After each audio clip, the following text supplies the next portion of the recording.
Our sermon today is entitled, If Jesus Were Here Now, an Easter Reflection. Everybody in here is going, Yeah. oh. Oh. So I'd like to start with a personal story. I was raised in the Armenian church. We are an Eastern Orthodox Christian family, and my family was deeply involved in the church and the community.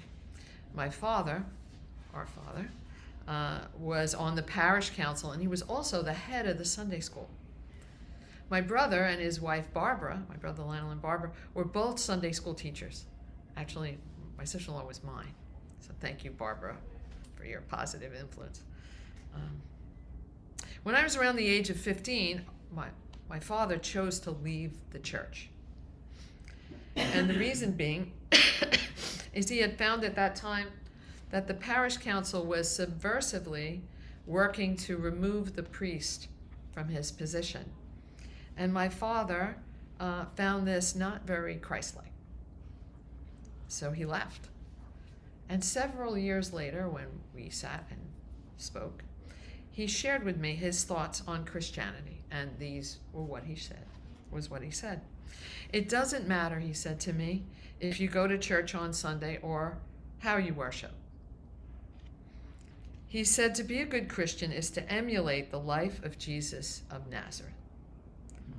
That's it. As best as you can. And that was his teaching to me. And I watched him do just that as best as he could.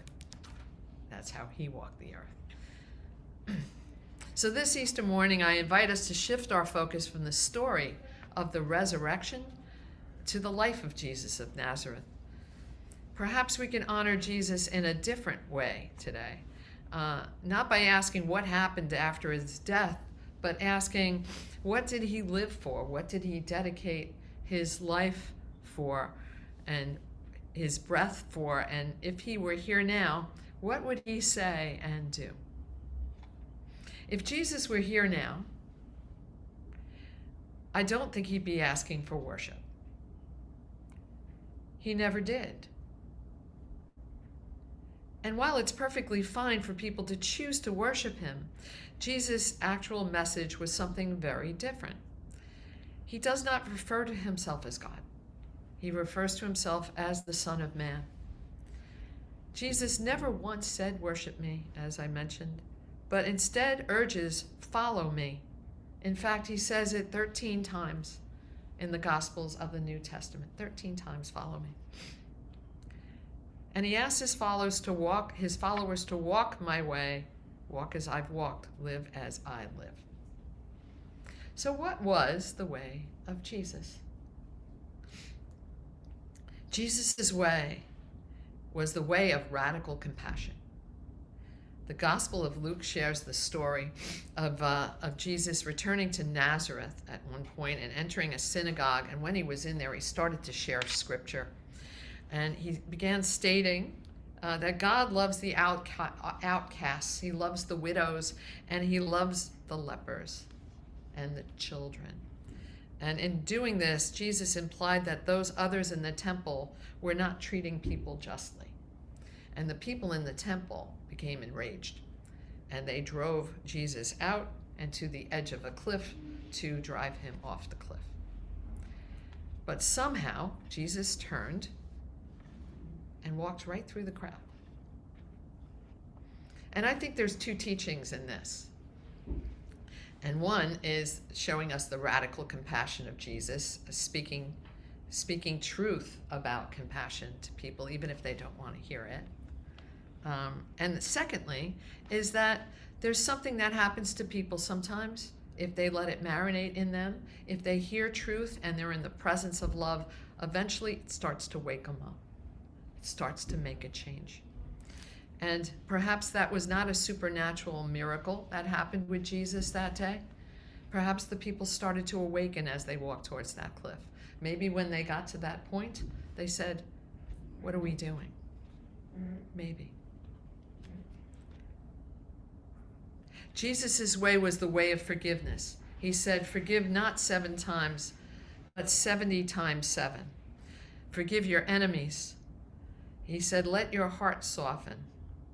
And in the Gospel of Mary Magdalene, which Reverend Pippa talked about a few weeks ago in depth, Jesus reminds his followers not to cling to the grief of this world, but to look inward and find peace, a peace that comes not from vengeance or judgment, but from letting go and offering mercy. In the Gospel of Luke and Thomas, Jesus states that the kingdom of heaven is within you, within each of us. Jesus' way was the way of generosity. He taught, give to all who ask of you. Do not store up your treasures on earth. His parables are full of reminders that the kingdom of heaven belongs to those who give freely, who love without calculation, who share their bread and their shelter.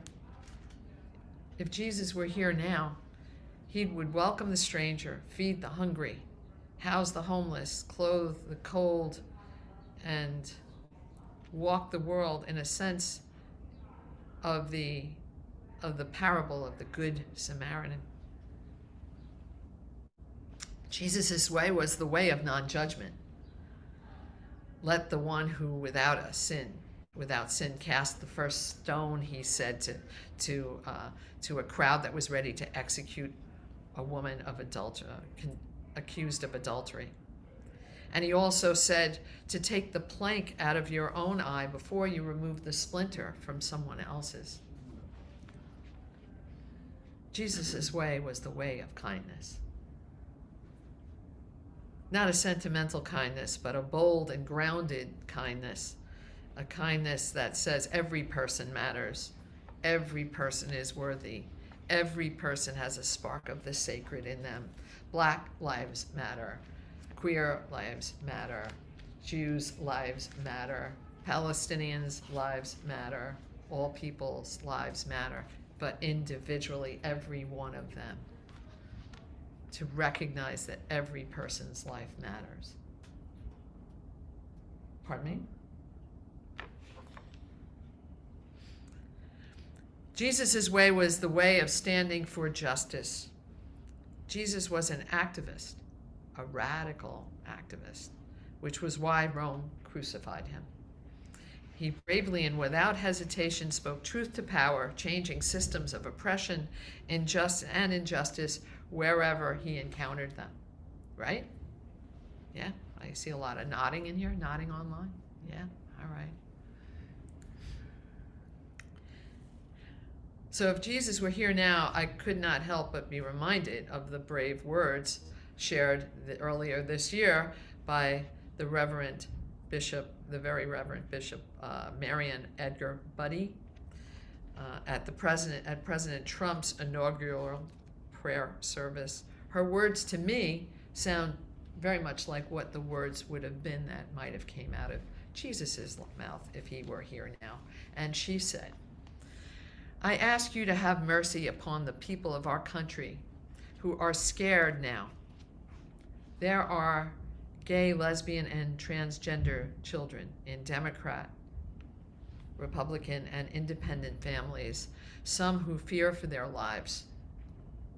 Have mercy on the people who pick our crops, clean our offices, labor in our poultry farms and meat packing plants, who wash the dishes in our restaurants and work the night shifts in hospitals.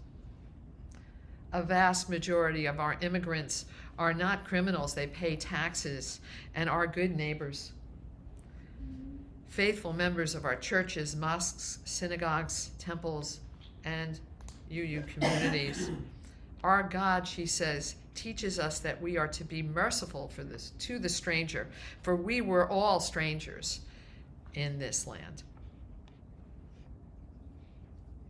She finally says, may God grant us the strength and courage and honor to honor the dignity of every human being, to speak the truth to one another in love, and to walk humbly with one another and our God for the good of all people.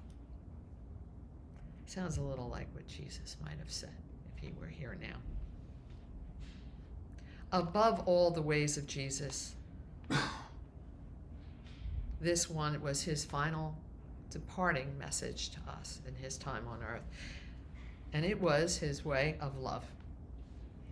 According to the Gospel of John, in the last day of Jesus' life, Holy Thursday, the day of the Last Supper, Jesus gave only one command, and he gave it 3 times. He repeated it. He said, "A new command I give you, love one another as I have loved you." So you must love one another.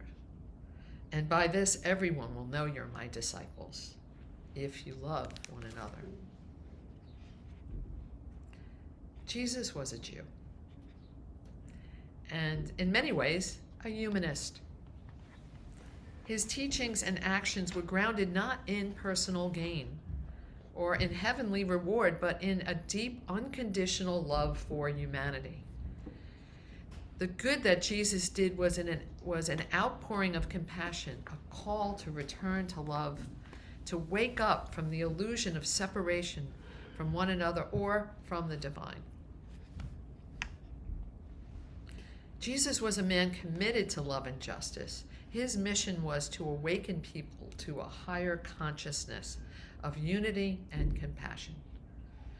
The only ones in society that Jesus opposed were the money changers and the Pharisees.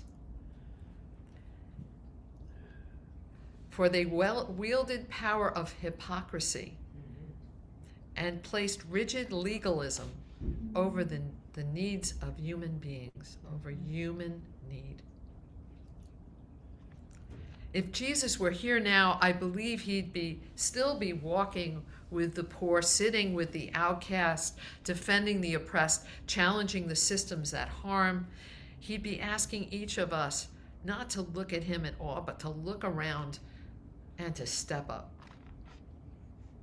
I see a lot of nodding in this room. To live in the spirit that he lived. He would ask us to live in the spirit he lived. He would say to forgive. He would ask us to forgive, to feed, to love, to stop judging, to stop hating, and to start healing. And yes, not to follow in creed, but in deed. Not in dogma, but in action. Not in fear, but in love. So on this Easter Sunday, let us not rush past the life of Jesus to the resurrection. Let's linger in his lessons and his invitation to follow him. Let us marinate in his heart for just a little while longer. Let us ask ourselves, what would it mean to follow Jesus' way today? What would it mean to do that today? And I came upon this reading from the United Church of Christ, and I think they nailed it. And these are their words. And they said, "Get up off your knees. Come out of your churches, your mosques, and your temples.